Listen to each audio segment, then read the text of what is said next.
Alright, welcome everybody to another BDA Boxing Film Analysis. In this episode we're going to be taking a look at the upcoming Anthony Joshua vs Joseph Parker fight that will be taking place on March the 31st.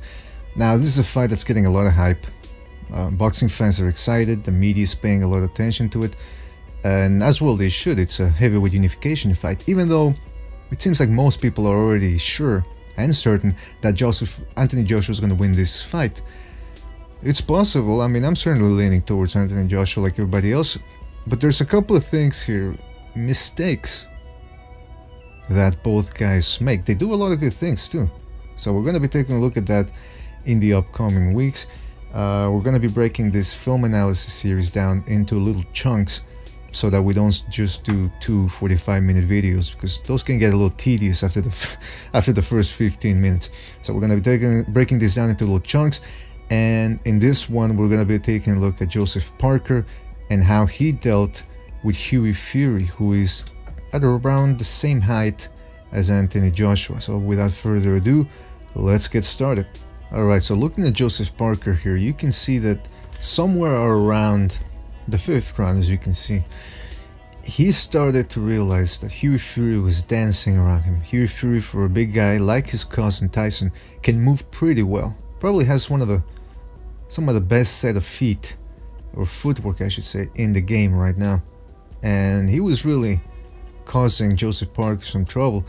So Joseph Parker, after the 4th, 5th round, decided to really go on the attack. Now as you can see here, landing some good right hands, getting a little too wild, not really coming in behind the jab, but doing a good job of really just taking the fight away from Hughie Fury, who also spent a lot of time clinching whenever Parker got close. Now as you can see, this is what Parker has to do. Yes, it's not the most sophisticated type of attack, it's mostly all just hooks, but it's good because see, he missed upstairs. I mean, really, Hughie Fury blocked also that part, but then Parker went downstairs. That's what he has to do, keep the activity rate high. We all know that Anthony Joshua's stamina is a little suspect, so Parker has to really make Joshua work and go to the body. And as you can see here against Dillian Whyte, you see Joshua bending over a little bit from those body shots. Now he comes right back. That's the problem with fighting Anthony Joshua, is he's a good counterpuncher. He sets his feet, he plants himself, he blocks shots, and then he comes back with his own combination. So Parker is not going to have it easy. This is going to be the fight of his life, and he's going to have to fight the fight of his life if he wants to beat Anthony Joshua, who's not only big but skilled as well.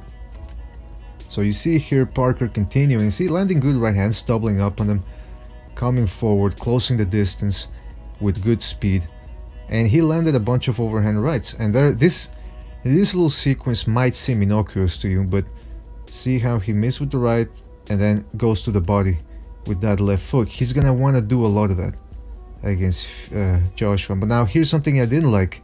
You see him, we saw him landing the right hands and a couple of left hooks, but for the most part he was overshooting the distance, smothering his own work and allowing Hughie Fury to clinch.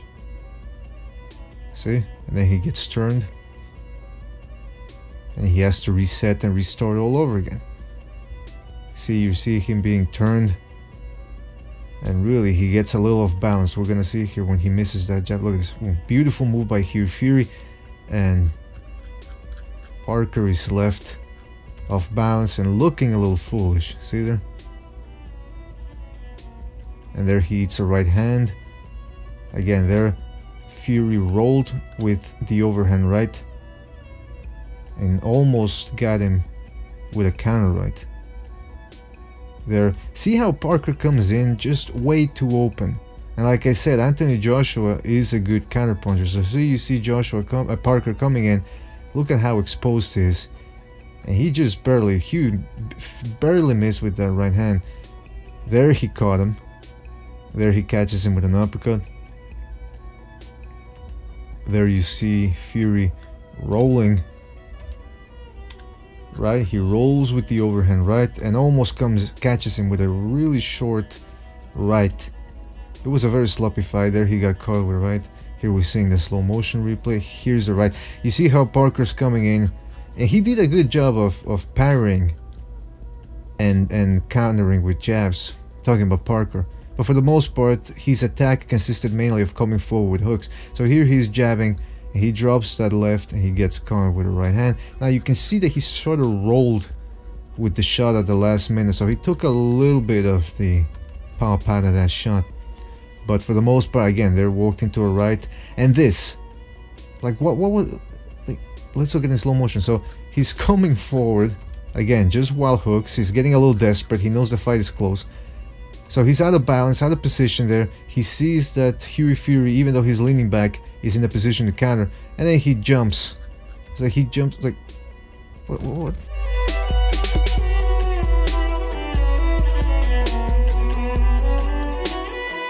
But you understand what I'm saying? Like, what's he doing jumping in? Like, these type of mistakes against a guy like Anthony Joshua, who can counter and counters with more pop on his shots than Hughie Fury, is just suicide. He can't be doing stuff like this, Parker. And there finally, see that that sequence could have ended worse than it actually transpired. See what you see here, Hughie Fury just sort of slapping with his shots, didn't really land anything. But then you see Parker again doing the same thing, running forward, getting off balance, falling into the ropes. He could have caught a right hand on the jaw or behind the head. Now, that didn't happen, but let's take a look at Anthony Joshua. Oh, by the way, I think Joseph Parker, he's 26. I think he's still learning, and I think he's the type of guy that fights up to the level of his opposition. I think he's gonna fight, he really come in with a tighter game against Anthony Joshua. But if he comes in doing the stuff we just saw him doing against Hughie Fury, it's not gonna be a very competitive fight against Joshua. I can tell you that right now. So let's take a look at why he can't do these type of things against Anthony Joshua. Now, Joshua is not a mover. He's not going to be moving like Hughie Fury, but he does have good footwork, as we can see here. In the early rounds, he likes to gauge his opponent's attack, and he likes to take little steps back to really just see what his opponents have to offer and how fast they are. But for the most part, he likes to do this, which is catching shots, standing in the pocket, and countering with short uppercuts and hooks. He can go to the body as well, as we can see here. And just the sheer force that he's a 250-pound guy, just those shots will move guys. And as you can see, he's a good counter puncher. See here, he tried to roll with the right, got caught with it a little bit, but immediately he countered with a left hook and then a right hand. You can't stand in front of Anthony Joshua. He's not Hughie Fury. He's not going to be moving around, and he's not Vladimir Klitschko. He's not going to be clinching. He's going to look to find some openings, block, and then counter. As you can see against the cam here, see here, the cam gets close finally, lands or throws a left hook. But look at how Joshua's really ready to catch it, and immediately as soon as he catches it, whack! Really nice short right hand that moves the cam. And then he counters with a, we're not gonna see that in slow motion. Again, left hook, catches it, but this time he counters with a right to the body and then a left hook upstairs that really moves the cam. Now I know Parker is 6'4", 240 something pounds. I think he weighed 246 against Hughie Fury, so he's not a small guy. But whether he's 250 pounds, 280 pounds, he's still gonna be taking shots from a 250+ pound guy, and those type of shots add up. And as you saw there, Joshua, the way he knows how to see, he rolls with the right. This is a couple of years after the Dillian Whyte fight, so you can see he has gotten better with his defense. So he rolls with the right, doesn't catch it on the jaw, and immediately comes in with a short right, and then a hook and another right. So he counters with combinations, and that reminds you of the shot we saw earlier, that one.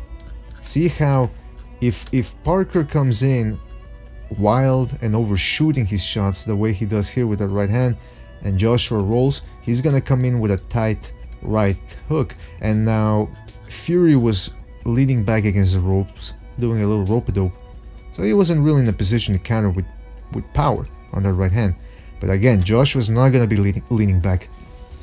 He's gonna look to set himself up and block the shots. Now the other thing you gotta watch out for are his uppercuts. And see how he held Dillian Whyte's head a little bit. And that's what Joshua does. He likes to hold the head. He uses his lead hand to control a guy, set him in place, and then whack him with uppercuts.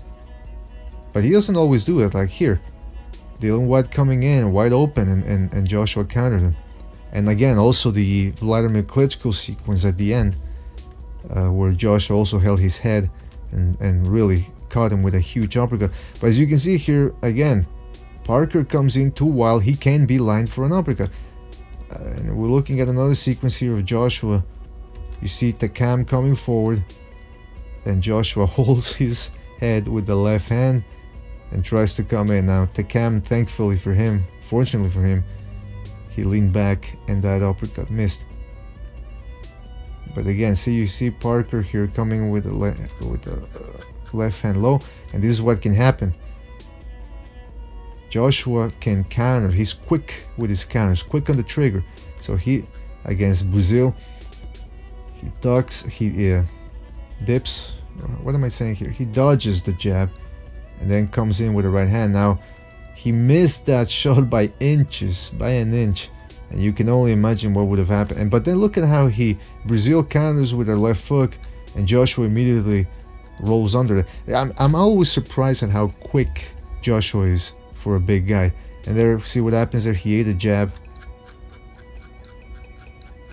He ate a jab from Dylan White, but immediately counters with two right hands.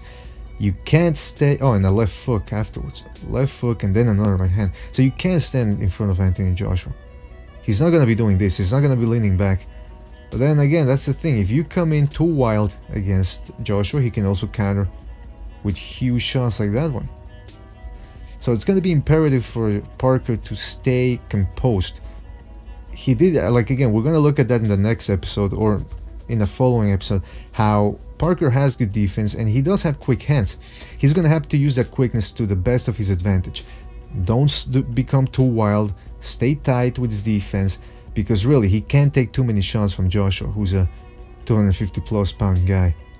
And he really can't be coming in too wild. Again, I don't think he's going to be coming in too wild, because once he tastes Joshua's shots, I think he's really going to focus more on defense. Against Fury, it was Fury who was moving around more, forcing Parker to do what we just saw, which is leaping in with wild shots. So that was another BDA film analysis. We're going to keep doing more of this. Let us know what you think in the comment section. Tell us what we got wrong, what we got right. Don't forget to like and subscribe, and we will see you on the next one. Take care, folks.